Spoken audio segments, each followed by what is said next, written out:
গাজায় যুদ্ধ বন্ধে ট্রাম্পের পরিকল্পনায় নেতানিয়াহুর সমর্থন পর্যালোচনা করছেন হামাসের প্রতিনিধিরা। হামলা অব্যাহত, নিহত ৩৯ ফিলিস্তিনি।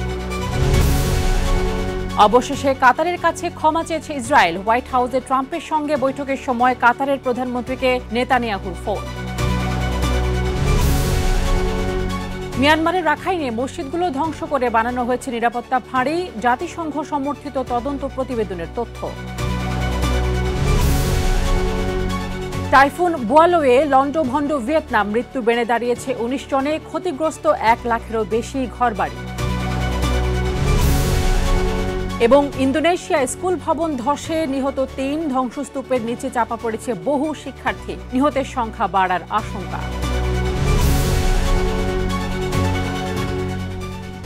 বিশ্বজুড়ে ঘটে যাওয়া দিনের গুরুত্বপূর্ণ ঘটনাবলী নিয়ে আরটিভির নিয়মিত আয়োজন সারাদিনের বিশ্বে। আপনাদের সঙ্গে আছি আমি ফারজানা তানি। গাজা যুদ্ধ অবসানে মার্কিন প্রেসিডেন্ট ডোনাল্ড ট্রাম্পের প্রস্তাবিত ২০ দফা পরিকল্পনা নিয়ে চলছে আলোচনা সমালোচনা। গাজা নিয়ে ট্রাম্পের দেয়া প্রস্তাব পর্যালোচনা করছেন হামাসের প্রতিনিধিরা। হোয়াইট হাউসে ট্রাম্পের সঙ্গে বৈঠকে এই পরিকল্পনায় সম্মতি জানিয়েছেন ইসরায়েলের প্রধানমন্ত্রী বেনিয়ামিন নেতানিয়াহু। তবে এর মধ্যেও গাজায় অব্যাহত রয়েছে ইসরায়েলি হামলা, নিহত হয়েছে আরও অন্তত ৩৯ ফিলিস্তিনি। ইমতিয়াজ আহমেদের রিপোর্টে বিস্তারিত। গাজায় রক্তপাত থামাতে উদ্যোগ নিয়েছেন মার্কিন প্রেসিডেন্ট ডোনাল্ড ট্রাম্প। ইতোমধ্যেই ট্রাম্প প্রস্তাবিত ২০ দফার এক পরিকল্পনা পাঠানো হয়েছে সংশ্লিষ্ট পক্ষগুলোর কাছে। কূটনৈতিক সূত্রগুলো বলছে, হামাসের আলোচক দল বর্তমানে এ পরিকল্পনা বিস্তারিতভাবে খতিয়ে দেখছে।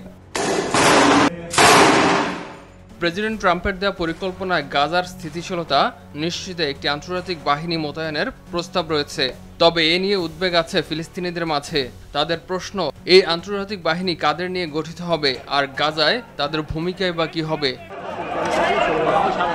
এদিকে ওয়াশিংটনে প্রেসিডেন্ট ট্রাম্পের সঙ্গে হওয়া যৌথ সংবাদ সম্মেলনে ইসরায়েল প্রধানমন্ত্রী বেনিয়ামিন নেতানিয়াহু এই পরিকল্পনায় সম্মতি দিয়েছেন। আমরা এই প্রস্তাবে সম্মত হয়েছি। এখন জরুরি হলো যুদ্ধ শেষ করা এবং বন্দীদের মুক্তি নিশ্চিত করা। যুক্তরাষ্ট্রের এই শান্তি প্রস্তাবকে স্বাগত জানিয়েছে সৌদি আরব, জর্ডান, সংযুক্ত আরব আমিরাত, কাতার, মিশর, ইতালি, ফ্রান্স ও যুক্তরাজ্য সহ বেশ কয়েকটি দেশ। সমর্থন দিয়েছে ফিলিস্তিনি কর্তৃপক্ষ। শান্তি পরিকল্পনার খসড়া নিয়ে আলোচনা অব্যাহত থাকলেও গাজায় প্রতিদিন বাড়ছে নিহতের সংখ্যা। জায়নবাদীদের হামলায় এদিনও ধ্বংসস্তূপে পরিণত হয় বহু ঘরবাড়ি। বিশ্লেষকরা বলছেন, হামাস ও ইসরায়েল উভয় পক্ষই যদি আন্তরিক না হয়, এ পরিকল্পনা বাস্তবায়ন কঠিন হবে। শেষ পর্যন্ত ট্রাম্পের এ উদ্যোগ কি শান্তির সমাধান আনবে, সেদিকে দৃষ্টি সবার। ইমতিয়াজ আহমেদ, আরটিভি।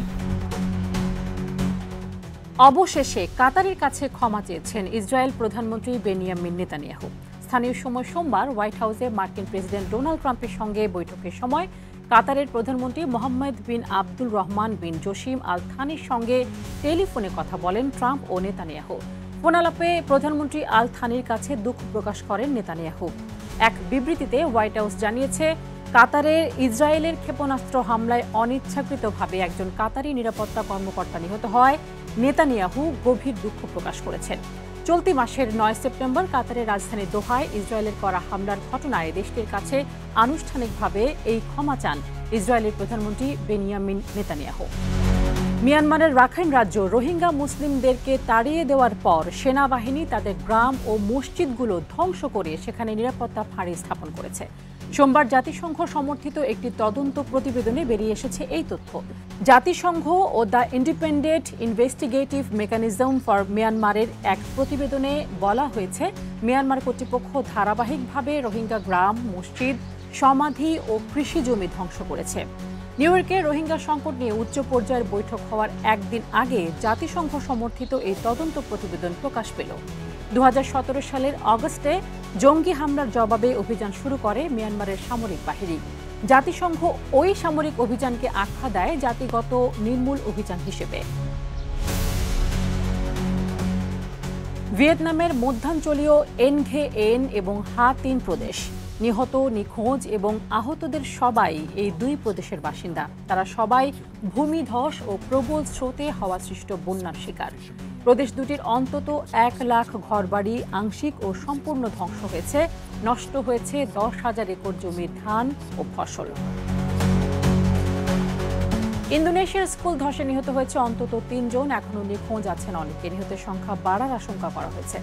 স্থানীয় সময় সোমবার ইন্দোনেশিয়ার পূর্ব জাভার সিদোয়ার্জো শহরে আল খুজিনি ইসলামিক বোর্ডিং স্কুলের একটি ভবন ধসে এই ঘটনা ঘটে। এতে ধ্বংসস্তূপে আটকা পড়েছেন অনেকে।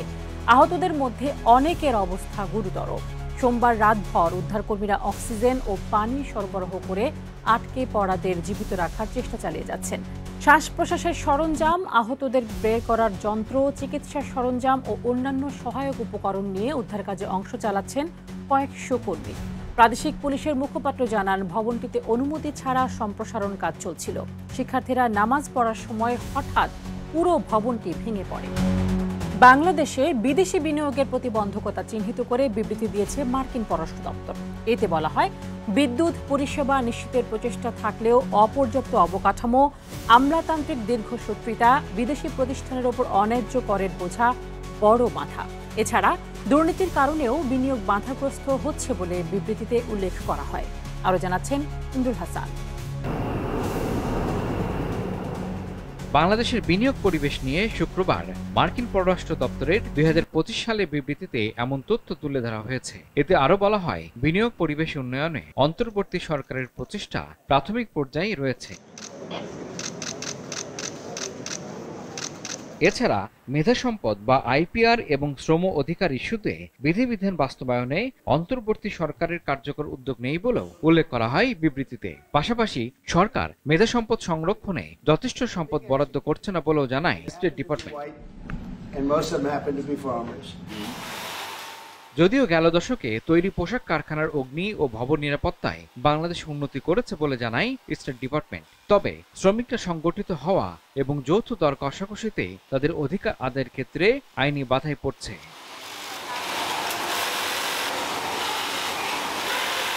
$2024 সালে পণ্যের মূল্য বৃদ্ধি এবং উচ্চ আমদানির ফলে বাংলাদেশের ব্যালেন্স অফ পেমেন্ট ভারসাম্যে উল্লেখযোগ্য ঘাটতি দেখা যায়। মোট বৈদেশিক মুদ্রার মজুদ 2021 সালের আগস্টে $48 বিলিয়ন সর্বোচ্চ থেকে 2024 সালে $20 বিলিয়ন নিচে নেমে আসে। বাংলাদেশ ব্যাংকের মতে 2025 সালের মার্চ মাসে তা সামান্য পুনরুদ্ধারের ফলে $20.4 বিলিয়ন পৌঁছে। অন্তর্বর্তী সরকার বিদেশি বিনিয়োগকে বাধাগ্রস্ত করে শেখ হাসিনা আমলের এমন দুটি পদ্ধতি অপসারণের জন্য কাজ করছে। এগুলো হলো রাষ্ট্রায়ত্ত প্রতিষ্ঠানগুলোর প্রদেয় বৈদেশিক মুদ্রার পরিশোধ বিলম্ব করা এবং বাংলাদেশ থেকে বৈদেশিক মুদ্রা স্থানান্তরে কেন্দ্রীয় ব্যাংকের অনুমোদনের প্রয়োজনীয়তা। ইমরুল হাসান, RTV। হিন্দু সম্প্রদায়ের সবচেয়ে বড় ধর্মীয় ও সামাজিক উৎসব দুর্গাপূজা বর্তমানে শুধু উপমহাদেশেই নয়, প্রবাসেও সমান জাঁকজমকপূর্ণভাবে পালিত হচ্ছে এই উৎসব। যুক্তরাষ্ট্র ভিত্তিক প্রবাসী বাঙালিরা আয়োজন করছেন শারদীয় দুর্গোৎসব। New York, Washington, California, Chicago সহ বিভিন্ন অঙ্গরাজ্যে উৎসব মুখর পরিবেশে পূজা চলছে। যুক্তরাষ্ট্রের নিউ ইয়র্ক প্রতিনিধি মাসুদুল কবিরের তথ্য ও চিত্রে আরও জানাচ্ছেন ইমতিয়াজ আহমেদ। শারদীয় দুর্গোৎসব মানেই বাঙালির প্রাণের উৎসব। দেশ ছাড়িয়ে সে আবহ ছড়িয়ে পড়েছে যুক্তরাষ্ট্রেও। স্থানীয় কমিউনিটি সেন্টার, চার্চ হল কিংবা স্কুল অডিটোরিয়াম সবখানেই প্রবাসী বাঙালিদের আয়োজনে চলছে দেবী দুর্গার আরাধনা। শুধু ধর্মীয় আচার নয়, দুর্গোৎসব হয়ে উঠেছে এক অনন্য সাংস্কৃতিক মিলন মেলা। নাটক, সঙ্গীত, নৃত্য আর খাবারের আয়োজন ঘিরে প্রতিদিনই চলছে উৎসবের আমেজ। বিশ্বের অন্যান্য দেশের মতো যুক্তরাষ্ট্রেও উদযাপিত হচ্ছে শারদীয় দুর্গোৎসব। স্থানীয় সময় সোমবার যুক্তরাষ্ট্রের নিউ ইয়র্কে পূজা অর্চনার মধ্য দিয়ে শুরু হয় মহাসপ্তমীর আনুষ্ঠানিকতা। নিউ ইয়র্ক শহরের বিভিন্ন হিন্দু মন্দিরে আয়োজন করা হয় পূজা অর্চনা, প্রার্থনা, সাংস্কৃতিক অনুষ্ঠান, শারদ সুন্দরী প্রতিযোগিতা এবং প্রসাদ বিতরণ। বিকেল থেকে রাত পর্যন্ত চলে ধূপধুনো, ঢোল করতাল আর উলুধ্বনি, ধুনুচি নাচ, ঢাকের বাদ্য আর শঙ্খধ্বনিতে মুখর প্রবাস জীবনের মন্দিরগুলো। দেশ ও প্রবাসের শিল্পীদের অংশগ্রহণে ছিল সাংস্কৃতিক পরিবেশনা। উৎসবের আনন্দে রঙিন সাজ পোশাকে মেতে ওঠেন আবাল বৃদ্ধ বনিতা সকলেই। দেশের বাইরে থাকা প্রবাসী হিন্দু ধর্মাবলম্বীরা বলছেন, দুর্গোৎসব শুধু ধর্মীয় অনুষ্ঠানই নয়, বরং এটি হয়ে ওঠে এক মিলন মেলা, যেখানে সবাই একত্রিত হয়ে আবহমান ঐতিহ্য ও সংস্কৃতিকে ধারণ ও উপভোগ করেন।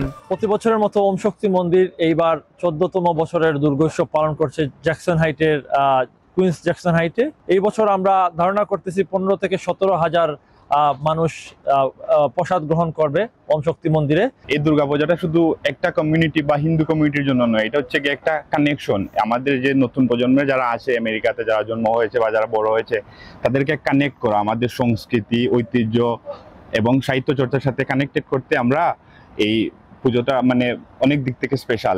জাতি, ধর্ম, বর্ণ নির্বিশেষে মা দুর্গা যেন সবার কল্যাণ করেন, এই কামনা আমরা রাখি। দেশ থেকে হাজার মাইল দূরে হলেও দুর্গোৎসবের আনন্দে প্রবাসী বাঙালিরা যেন এক মুহূর্তের জন্য ভুলে যাননি মাটির টান আর সংস্কৃতির আবেগ। ইমতিয়াজ আহমেদ, RTV। বাহরাইনে দীর্ঘদিন ধরে কাজ করে আসা জজ মিয়া নামের এক প্রবাসী বাংলাদেশিকে বিদায়ী সংবর্ধনা দিয়েছে ইউনিভার্সিটি অব বাহরাইন। কুমিল্লা জেলার হোমনা উপজেলার বাসিন্দা বাহরাইনের এই প্রবাসী কর্মীর বিদায়ী সংবর্ধনা সামাজিক মাধ্যমে ছড়িয়ে পড়লে আলোচনায় আসেন তিনি। একজন সাধারণ প্রবাসী হয়েও দায়িত্বশীলতা ও নিষ্ঠার মাধ্যমে যে সম্মান অর্জন করা যায় সেই দৃষ্টান্তই দেখালেন জজ মিয়া। আর এর মাধ্যমে উজ্জ্বল হয়েছে বাহরাইনে প্রবাসী বাংলাদেশিদের ভাবমূর্তিও। বাহরাইন থেকে আরও বিস্তারিত জানাচ্ছেন নাইমুর রহমান শান্ত। ইউনিভার্সিটি অব বাহরাইনের কলেজ অব ল অনুষদের শিক্ষার্থীদের উদ্যোগেই অনুষ্ঠিত হয় এই ব্যতিক্রমী আয়োজন। দীর্ঘ 18 বছরের প্রবাস জীবনে পার করার পর নিজের শেষ কর্মস্থল থেকে বিদায়ী সংবর্ধনা পেয়েছেন বাংলাদেশি প্রবাসী কর্মী জজ মিয়া, বাহরাইনে যাকে সবাই চেনেন ইসলাম নামে। কুমিল্লা জেলার হোমনা উপজেলার দুলালপুর গ্রামের সন্তান জজ মিয়া জীবিকার তাগিদে 2007 সালে আসেন বাহরাইনে। বিভিন্ন পেশায় কাজ করার পর 2020 সালে যোগ দেন Bahrain university college of law অনুষদের পরিচ্ছন্নতা কর্মী হিসাবে। নিষ্ঠার সঙ্গে দায়িত্ব পালন করে সবার আস্থাভাজন হয়ে ওঠেন তিনি। বিদেশের মাটিতে জজ মিয়ার এই বিরল বিদায়ী সংবর্ধনা প্রমাণ করে যে আন্তরিকতা ও কর্মনিষ্ঠার মাধ্যমে কাজ করে প্রবাসীরাও বিদেশের বুকে এইরকম সম্মাননা অর্জন করতে পারেন। দীর্ঘ প্রবাস জীবন শেষে দেশে ফেরার প্রস্তুতি নিলে বিশ্ববিদ্যালয়ের শিক্ষক শিক্ষার্থীরা আয়োজন করেন হৃদয়স্পর্শী এক বিদায়ী অনুষ্ঠান। সোশ্যাল মিডিয়ায় ছড়িয়ে পড়া সেই বিদায়ী সংবর্ধনার দৃশ্যে সম্মাননা পেয়ে আবেগে আপ্লুত হয়ে পড়েন জজ মিয়া। ভিডিওটি সামাজিক মাধ্যমে ব্যাপক ভাইরাল হয়, প্রশংসিত হয় তার কর্মনিষ্ঠা। দীর্ঘ 5 বছর আমি এই বাহরাইন ভার্সিটির কাম করছি, তো আমার কামে খুশিয়া আর আমার বিনোদন দিছে। আমি ইনশাল্লাহ হ্যাপি, আমার বাংলাদেশের মানুষ সবাই হ্যাপি। আমার স্টুডেন্ট আমার লাগি দোয়া করে, আমিও স্টুডেন্টের লাগি দোয়া করি ইনশাল্লাহ। আমি একজন বাংলাদেশি বাহরাইনি প্রবাসী, তো এই ইউনিভার্সিটির মধ্যে আমি দীর্ঘ 5 বছর কাজ করতেছি। প্রবাসী বাংলাদেশিরা জানান, জজ মিয়ার দীর্ঘদিনের এই সেবার জন্য তারা গর্বিত। জজ মিয়ার এই বিদায় তাদের কাছে এক অবিস্মরণীয় মুহূর্ত বলেও জানান তারা। He is very good person. Okay, আমরাও চাই যে আমরা যারা বাংলাদেশি আছি, আমরা যেন প্রত্যেকেই এরকম মানে সম্মান নিয়ে বিদেশের মাটিতে কাজ করতে পারি। আমাদের বাংলাদেশি কর্মীরা যারা দেশের বিভিন্ন দেশে আছেন, আপনারা যদি আপনাদের আন্তরিকতা ও ভালোবাসাকে দিয়ে আপনাদের কর্মস্থলকে সেই সার্ভিস দিয়ে থাকেন, তাহলে প্রত্যেকের জায়গা থেকে এই সম্মান অর্জনের মাধ্যমে ব্র্যান্ডিং বাংলাদেশের একটি অংশ হয়ে উঠতে পারবেন। বাহরাইন ইউনিভার্সিটিতে কাজ করে বাংলাদেশের সম্মান, এবং আমরা এটা দেখতে পেরেছি অনলাইনের মাধ্যমে এবং ফেসবুকে সকল জায়গায়। আমি খুবই গর্বিত যে বাংলাদেশের একজন মানুষ এরকম সম্মান পাইছে বাহরাইন থেকে। ইউনিভার্সিটি অব বাহরাইনে সুনামের সঙ্গে কাজ করে যাচ্ছেন বেশ কয়েকজন বাংলাদেশি অধ্যাপক, যা প্রবাসী বাংলাদেশীদের জন্য গর্বের। নাইমুর রহমান শান্ত, RTV, মানামা, বাহরাইন। আর এরই সাথে শেষ করছি সারাদিনের বিশ্ব। RTVর সাথে সংযুক্ত থাকুন, মতামত জানান RTV সামাজিক যোগাযোগ মাধ্যমগুলোতে।